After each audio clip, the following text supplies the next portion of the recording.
Let's. Hello, my fellow fallible humans. My name is Tanya McIntyre. Thanks so much for being here with us today on the Red Roof Recovery Show. I'm joined by my husband, my best friend, and my business partner, Sir Lancelot, I call him, Lance Lickfold, part of the reason I kept my maiden name. Sorry, sweetheart.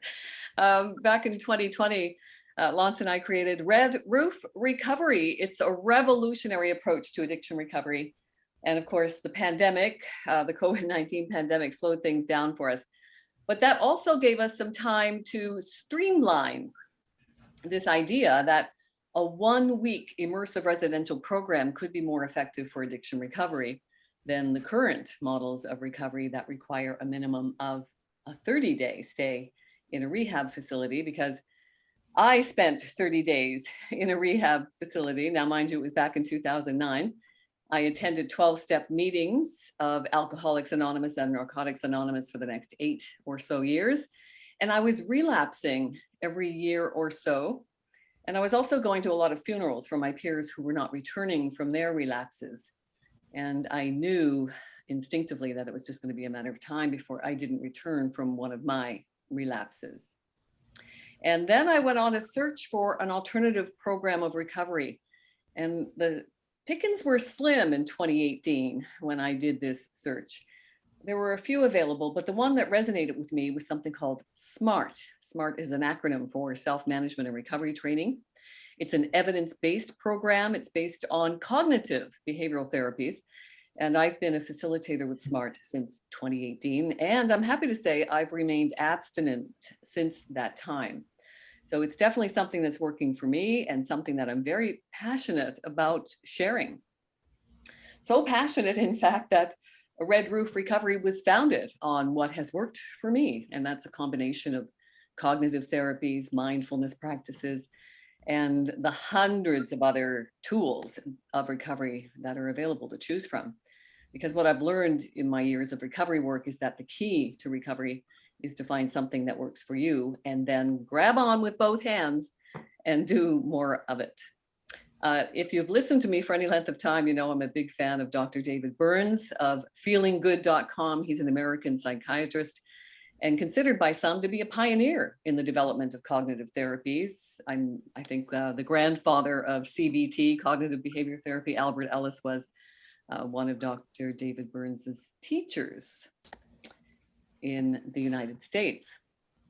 And what Dr. Burns has done since all of his training, as he's taken CBT to another level with something called team therapy, TEAM therapy, and that is also part of the Red Roof Recovery Program. What I love about science is that it's always evolving, which is why science-based solutions make sense to me when it comes to solving this very complex condition of addiction. I recently had a chat with the founding president of SMART. His name is Dr. Joe Gerstein, and he said the 3 crucial components of recovery from addiction: number 1, motivation; number 2, motivation; and number 3, motivation. So we're talking today on the Red Roof Recovery Show exactly what is motivation. So motivation is going to be different for everyone. Everything is subjective. We're all different. Our addictions will be different, and how we recover will be different. For me, my motivation comes from having a persistent willingness to exert consistent efforts to help myself. What do you think, Lancelot? So what brought you to that point, that where you were motivated?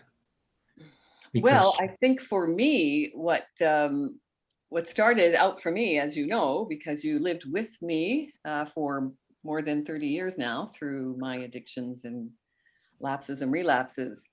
And in 2009, when I checked myself into that 30-day rehab in Seville, just outside of Seville, Spain, thankfully, the director of that program was very open-minded, very spiritual. Even though the program was a 12-step model of recovery, he had an open mind to the hundreds of tools that are available in recovery and life, to manage life and recovery. And he gave me a book by someone called Louise Hay, who I hadn't heard about until that time, but I had since learned that Louise Hay was one of the self-help gurus from the 60s and 70s.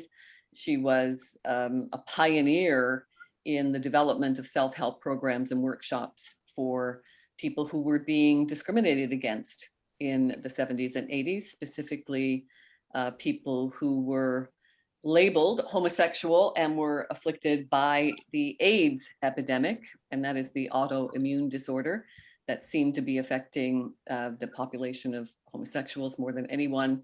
And there was a huge backlash to that, huge discrimination against that group, that segment of the population.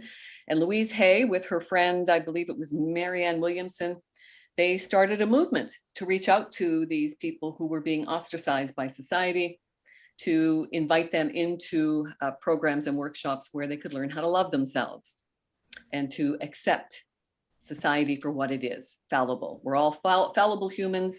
There is absolutely nothing we can do to change the opinions of others, except learn how to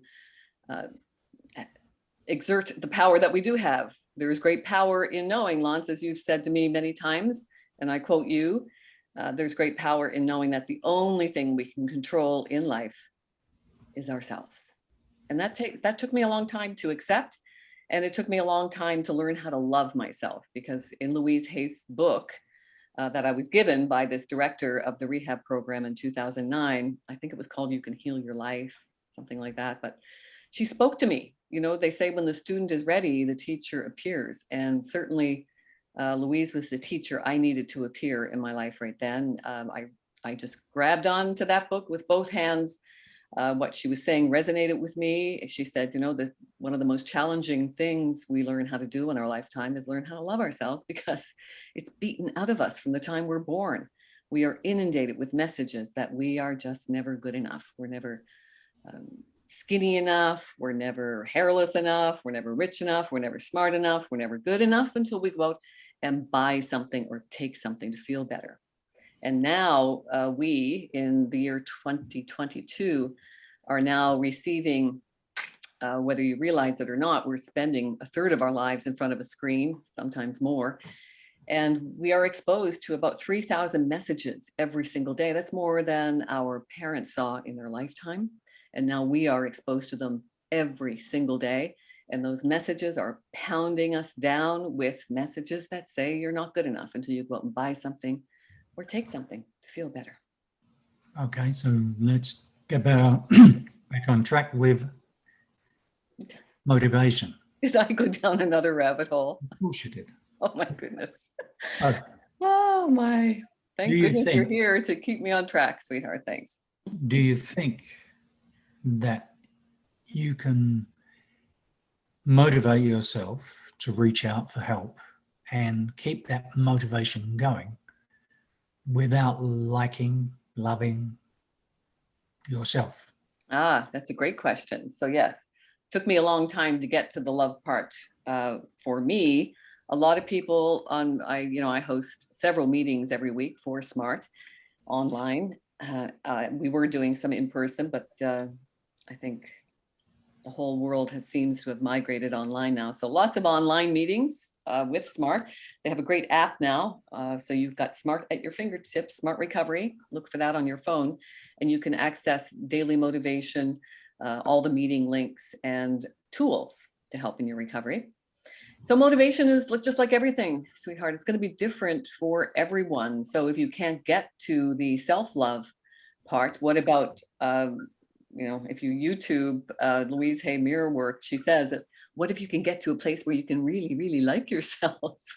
Or now there's, and again, like we've talked about, everything that's old is kind of dismissed as being old school. So Louise Hay, people may just roll their eyes and say, oh, well, she's irrelevant now because that was long ago. But again, it's what resonates with you. So I'm learning all the time in recovery circles from people who attend that things like the high five movement. So if you want to pass by a mirror and give yourself a high five or a thumbs up, you got this, you're doing well. whatever works for you, whatever's going to get you a place where you feel worthy of making that persistent, having that persistent willingness to exert consistent efforts to help yourself, whatever it takes to get you there. Whether it's going to be looking in the mirror, So what giving you were yourself a saying high is five. that you definitely have to get to the point where you think you're worth it. Well, I'm not sure. What do you think? What motivates you? Everybody's different. Motivates me. Well, as you know, I'm a perfectionist. So if I start something, I have to finish it, and I have to do it to the best that I can do. And I find it hard to walk away when you say that's enough.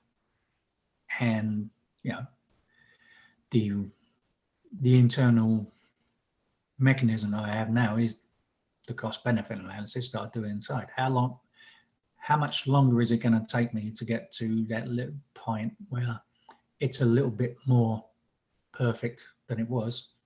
And is that time worth that little bit of that? Is that little bit of effort worth all that much time for the result? And there comes a point where you go. But motivate to do what? A lot of motivation for me is a word you don't like much, which is obligation. I find obligation is if you make a promise to someone, I think you should go through it. So that's a motivation. And as you all know, for a long, long time now, I've had no problem with liking myself. So, you know, that motivation for me, if motivation comes from liking yourself, then I have no problem with that. But in your experience, if someone doesn't think they're worth it, i.e., they don't like themselves, a position that you were in for many years, do you think that if you're in that position that you do not think you're worth it, you don't like yourself, you don't love yourself, do you think you can stay motivated to stop behaviors that are not good for you? Well, there are a lot of variables there, Lance, that we can look at because, you know, if you look at the brain as a chemical organ, it's also an operating system. And we know that when we kind of fire and wire those same circuits, those habits that we develop, those circuits that are firing and wiring in our brain, that builds neural networks, pathways. So cognitive therapies, in my experience, and they don't work for everybody, right? There might be something happening with that chemical mix that's swirling around in our brain, which operates on about 80 different chemicals. We only talk about the four main ones that seem to be trendy in certain circles is the serotonin, the oxytocin, the endorphins, which are known as painkillers, and dopamine, that dopamine reward axis we talk about with addictions and that connection. But cognitive therapies, I think, help use that analytical mind to affect that operating system that can serve us in healthier ways. That's been my experience. Okay. So things like affirmations, for instance, you know, in my bathroom, the first thing I'm greeted with every day, all affirmation messages, you know, I love you, you're worth it, you can do it, you got this, you're beautiful.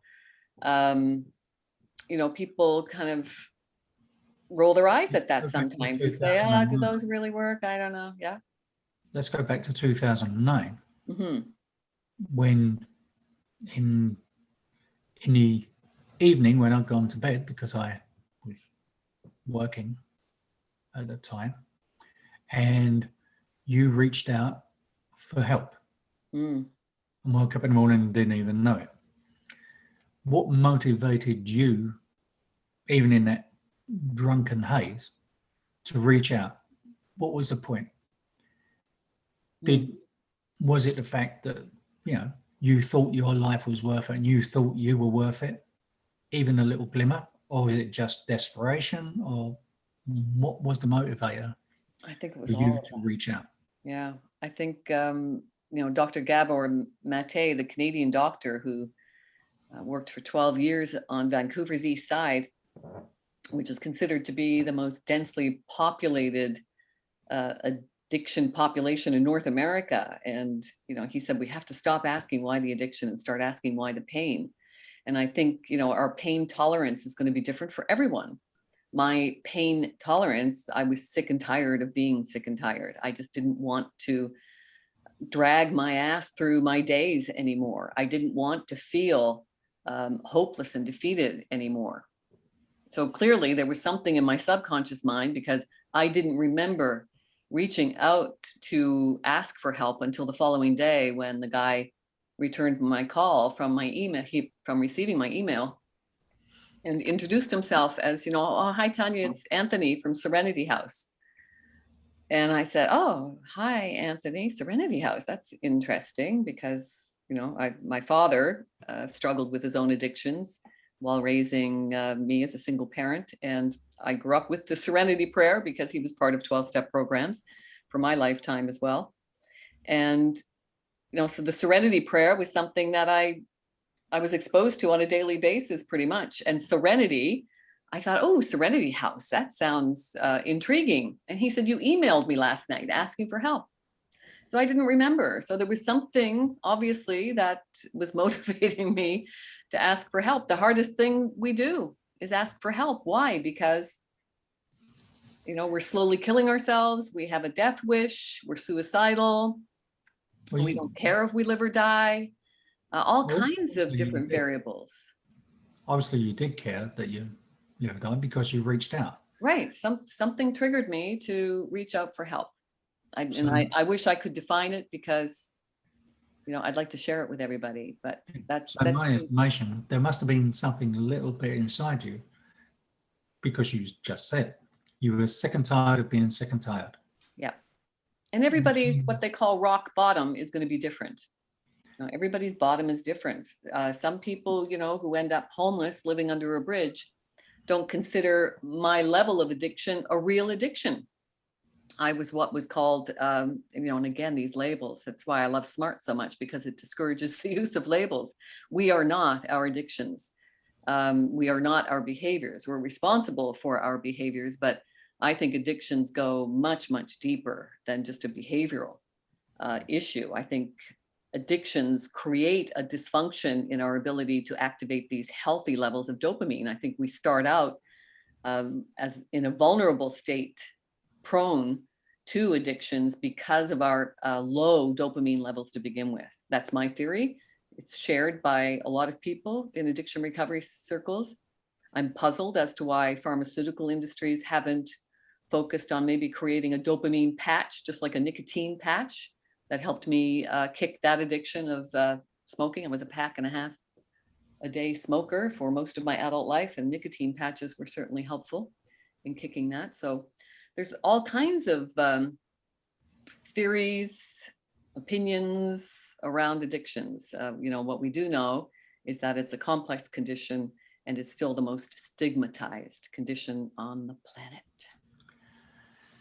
So once you've been motivated for whatever reason to reach out for help, and you go through our program, or the 21-day program in Montreal, or the 30, 45 or 60-day program in other places, as Dr. Gerstein said, the predictor of success in abstaining is motivation. Mm-hmm. So in your experience, what are the main tools to keep you motivated? Oh, there's hundreds of tools to choose from. You need to find something that resonates for you. So right? what resonates with you? Even if you're looking at our brain as the chemical organ that it is, and we're talking about a chemical imbalance with people being vulnerable, biologically vulnerable to addictions, we humans have a feel-good pharmacy living inside of us. And we can activate that feel-good pharmacy in a variety of healthier ways. It's just a matter of, again, having the motivation to even do these activities. So the reward chemical of dopamine, which I think is the deficiency that feeds addictions. So we can do things like completing a task. So that feeds that reward chemical. We feel good about it. But again, talk about feelings, right? Feelings are fleeting. So the difference between feeling better, which is a fleeting feeling, and getting better are different. You get better, I think, when you systematically apply and reapply the tools that you found to work for you to elevate your mood when you need it. I think that for me, that's been key. So we can do self-care activities. That's another conversation that comes up in recovery circles all the time. Oh, self-care, I don't want to be selfish. Different, totally different. Self-care is not selfish. It is imperative that we take care of ourselves before we take care of anybody else. We can't until we take care of ourselves. Very difficult concept for people to accept because we've been conditioned by society and culture and religion to serve. We're here on earth to perform and provide. This isn't about what you want, but we have to define what we want and start asking ourselves, how am I feeling about that? What am I doing to get what I want, and how do I feel about what I'm doing about that, to keep ourselves accountable for continuing to do the actions that are getting us toward the goals, what we say we want, what's the outcome we're looking for, what are we doing to get it? So setting small goals, achievable goals, and realizing these goals in a succession has been shown to release dopamine. Correct. Yeah, absolutely. And The actions. But again, when you're dealing with people with, plummeting dopamine levels, sometimes they don't even have the energy to get out of bed, let alone hold down a job. So, how do you motivate somebody to do little tasks? Like the little task, the goal of the day might be just to get out of bed and have a shower. Then you'll get a hit of dopamine. Right. If you've set that goal. Some stuff I've been reading and watching talks about how what happens to dopamine is if you set a goal to reach some point, some goal, be it physical or mental, emotional, when you reach that goal, you get a certain amount of dopamine that is released. What the dopamine gets transferred into is epinephrine, which is adrenaline, which gives you a little spark of energy. And if at that moment or at that period of time you set another goal, the mechanism gives you the energy to reach that next goal, which then will release another hit of dopamine, which gets put into epinephrine, which gives you the energy to go. So you're getting your little shot of, but these are, should we put it, not the exaggerated highs that you get from your addictions. Right. So again, it's retraining our brain to function at normal levels of dopamine because we've been spiking them so high through addictions for so long. It's a retraining process, right? So to activate, for instance, serotonin, which is known as the mood stabilizer. So, addiction is also called a mood disorder because it certainly is, because of our inability to regulate dopamine in a healthy way.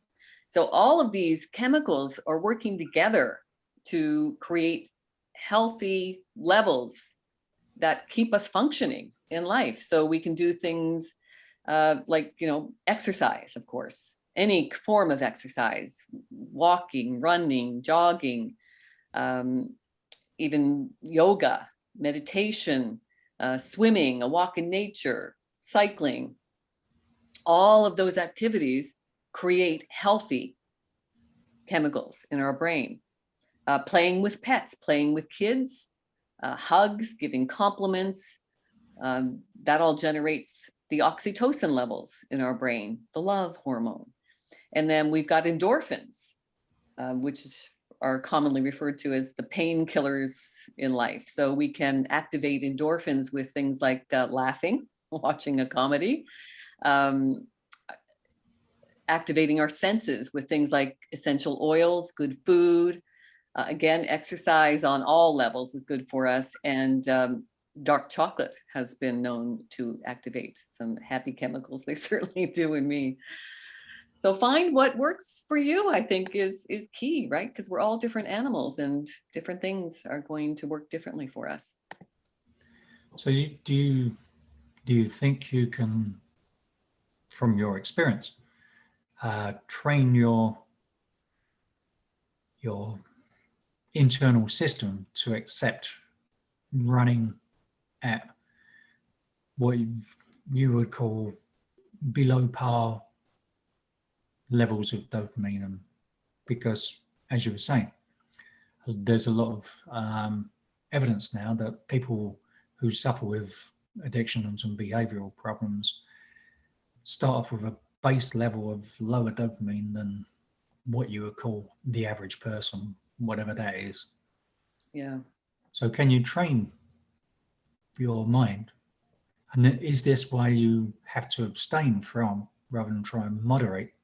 Because if you're running at a lower dopamine level, any little bit of stimulation, shall we say, from a glass of wine or a little hit of cocaine or whatever, is going to spike that dopamine to a higher level, and that feeds you back into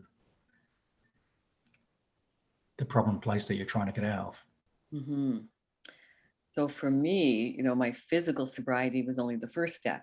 Then I had to work on my emotional sobriety, learning how to regulate my emotions without a need for those high dopamine hits.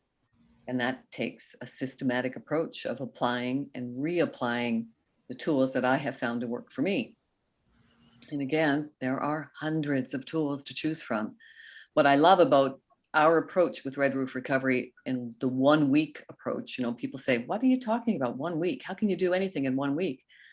Well, why have we accepted a system of recovery that's not working? We've got these rehab models of recovery that require a 30, 60, 90, sometimes 120-day stays in a dorm-like facility with groups that are not conducive to health and recovery at all. But that seems to be what our governments keep throwing money at, and they're ineffective.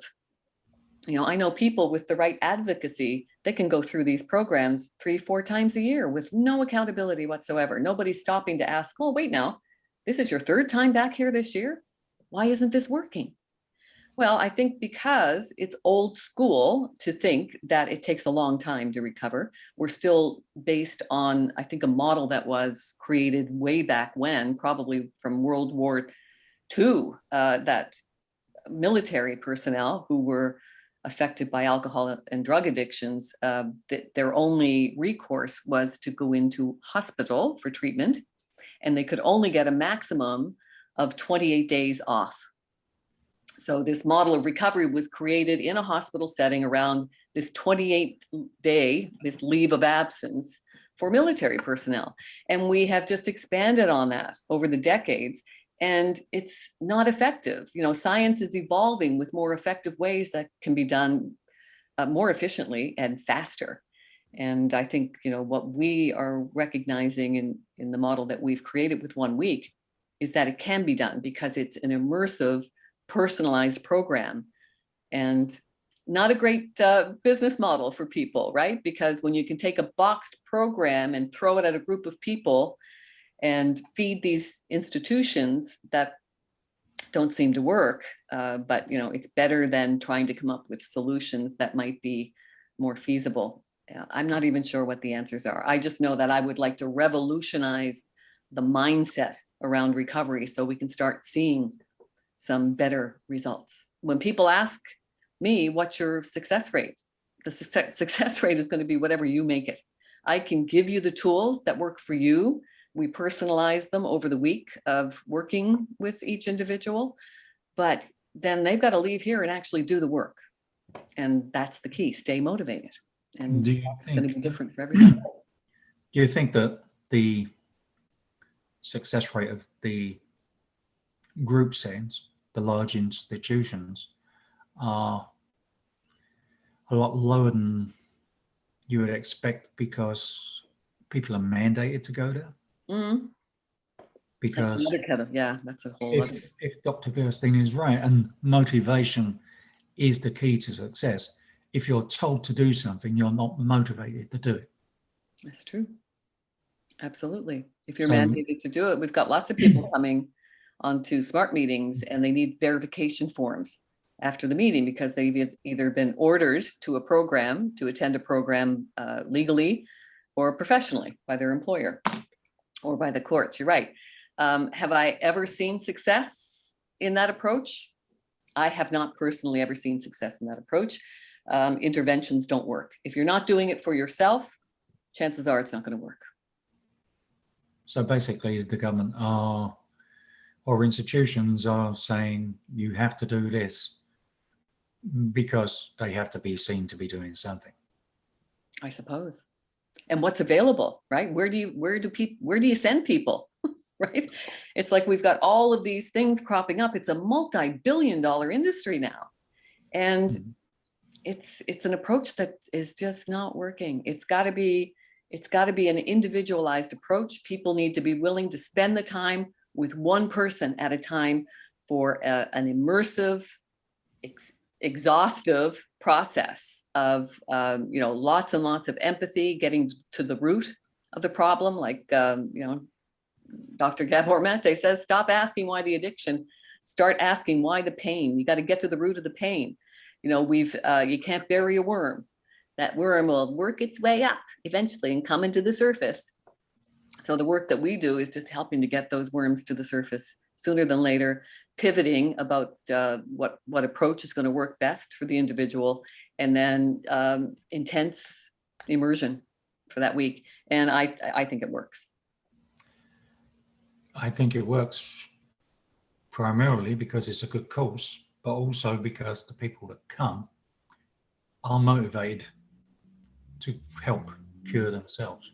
Mm-hmm. Because, as I've said before, we or anyone else cannot cure someone else of an addiction or a behavior. It's not like having, I don't know, a bacterial infection or a fungal infection that you go to the doctor and they give you a medication and the medication cures that ailment. And then an addiction or a behavioral isn't that type of thing. The only person that can make you better, for the bad word, but is you. Mm-hmm. You doing the work, you doing. So if we opened up Red Roof Recovery as a franchise and we've got a whole bunch of people and the government started mandating that people had to come to this course, do you think that there'd be more or less people walking away with the motivation to help themselves rather than the people that come and are already motivated? Well, I think we've experienced in the last couple of years that mandates are not an effective way to approach anything. Oh, sweetheart. I don't know what are the answers. I don't know. It's going to be different for everybody. I know people who have gone into 30-day rehab programs and they've loved it. So it depends on what kind of environment you want. We become the company we keep.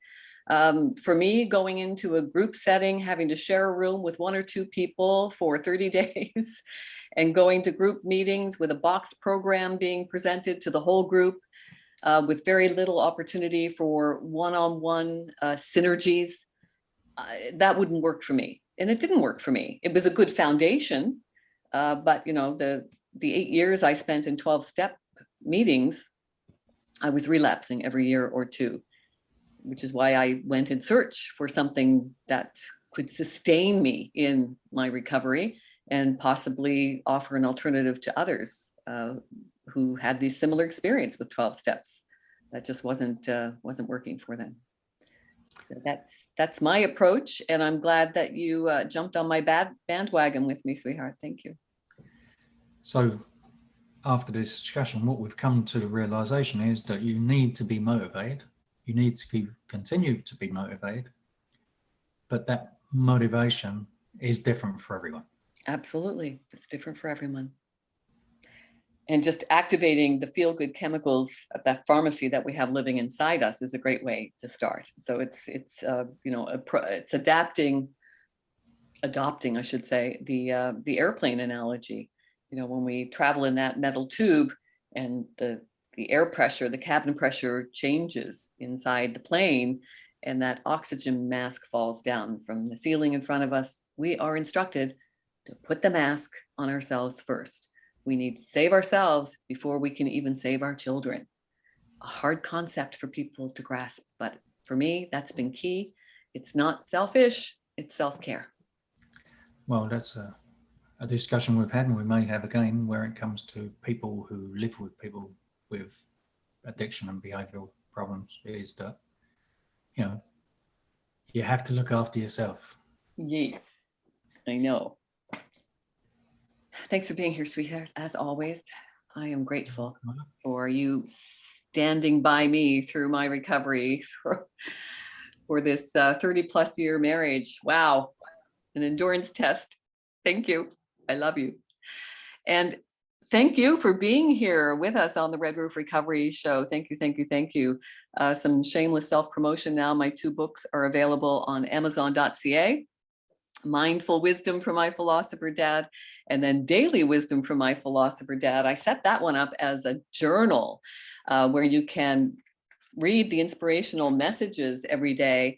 And then what I would love you to do is contemplate, spend some time in contemplation on that, and then write your thoughts and intentions for the day. My experience has been that the power of words is powerful, and the power of the written word is life transformational. It certainly has been for me. I'm also happy and grateful to say that both of my books are being carried by a local bookstore here in Goderich. It's called Fincher's, located in the square of Canada's prettiest town here in Ontario. Thank you. So I hope today's episode of the Red Roof Recovery Show has opened up some possibilities for you. If you'd like to be a guest on the show to talk about addictions and recovery, please email me at redroofrecovery@gmail.com. And if you think you or someone you know might qualify for the Red Roof Recovery Revolutionary 1-week program, email me at redroofrecovery@gmail.com. My wish for you is to always live fully, laugh often, love always, stay positive. Remember, there is great power in knowing that the only thing we can control in our lives is ourselves. May the force be with you, and remember, you are the force.